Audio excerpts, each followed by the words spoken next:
Many religious institutions, despite their moral teachings, have been found to prioritize their own survival above the well-being of those they claim to serve. This disturbing phenomenon sees the protection of an institution outweighing the safety and justice of individuals. It raises a profound and unsettling question for many. Why do organizations founded on principles of truth, compassion, and justice often choose silence and actively protect wrongdoers within their ranks? This is a critical inquiry that demands an honest, unflinching examination. It is crucial to state upfront that this discussion is not a blanket condemnation of all churches or faith communities. Our focus is not to indict every religious institution. Instead, we aim to understand the systemic issues that allow such cover-ups to occur in some. Our examination centers on serious offenses, cases of sexual abuse, financial fraud, and physical assault.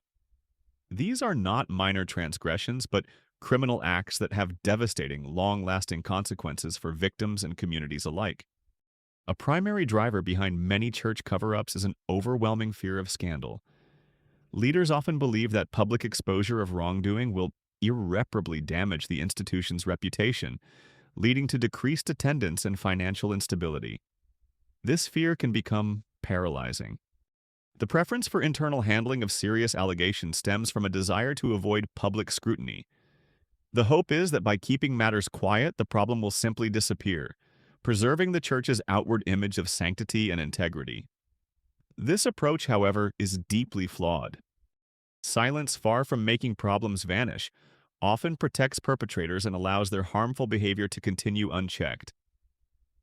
It creates an environment where accountability is absent and justice is denied. In these situations, the safety and well-being of victims become secondary concerns. The institution's image, its perceived purity, takes precedence over the very real suffering of those who have been harmed. This inversion of priorities is a betrayal of fundamental moral and spiritual duties. Many churches are structured around powerful, often revered, leaders whose authority is rarely questioned. When accusations arise, there is an instinctual drive to defend these figures regardless of the evidence. This loyalty can blind institutions to truth. There is a pervasive fear that a leader's downfall, especially if publicly exposed, could collapse the entire church structure. This belief fosters a culture where protecting the leader is seen as protecting the institution itself. Victims, in this context, are often transformed from those needing care into threats to the institution's stability. Their accusations are perceived as attacks on the church, rather than cries for justice. This leads to the discrediting and silencing of victims, often through subtle or overt means.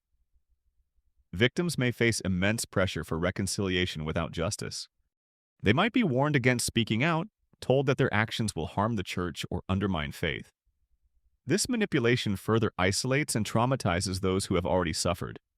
A significant problem arises when criminal allegations are treated solely as internal church matters. Instead of involving law enforcement, investigations are often assigned to untrained elders or church officials. These individuals lack the necessary expertise and legal authority. Internal committees operate without the legal constraints and investigative tools available to secular authorities. This often results in biased investigations that prioritize the church's interests over truth and justice. The outcome is rarely impartial. Such practices stand in stark contrast to early Christian teachings of open correction and transparency.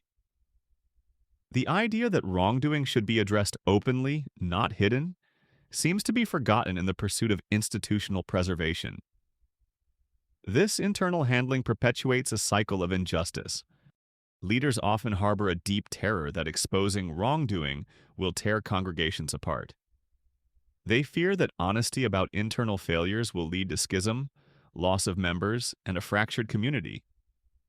This fear drives concealment. However, cover-ups only delay an inevitable division, often leading to far greater damage when the truth eventually emerges. The prolonged deception erodes trust and causes deeper wounds than initial transparency might have. This creates a false unity. This false unity is built on lies and silence, maintained through the suffering of victims who are forced to bear their burdens alone. It is a fragile construct that ultimately serves no one. True unity in any community is built on honesty, accountability, and a commitment to justice for all its members. Perhaps the most insidious tactic is the weaponization of faith itself to silence victims. This manipulation exploits deeply held beliefs and spiritual loyalties. Victims are told that speaking out will harm the church. They are informed that their actions will undermine faith or that their inability to forgive demonstrates a lack of spiritual maturity. This places an unbearable burden of guilt and responsibility on the victim. This spiritual pressure, combined with loyalty to the community and personal guilt, perpetuates cover-ups. It creates an environment where victims feel compelled to remain silent, believing they are serving a higher purpose by protecting the institution. This is a profound betrayal of spiritual trust. To break this cycle of cover-ups, fundamental changes are required. The most critical step is the mandatory reporting of all alleged crimes to law enforcement. This removes the decision from internal church bodies. It ensures that trained, impartial professionals handle criminal allegations, protecting victims and upholding the law. This is not an option, but a necessity. Furthermore, independent investigations conducted by external professionals are essential. These investigations must be free from institutional bias and focus solely on uncovering the truth and ensuring justice. This provides a credible pathway to accountability. Ultimately, a profound cultural shift within churches is needed. This shift must prioritize transparency, accountability, and, most importantly, victim protection above all else. It means embracing a true moral compass, even when it is difficult. This is the scholar's ledger, where history, faith, and power are revealed. If this video challenged you to think differently about accountability in religious institutions, hit that like button and subscribe for more content that tackles the hard questions about faith and power in America. And drop a comment. Have you witnessed cover-ups in religious contexts?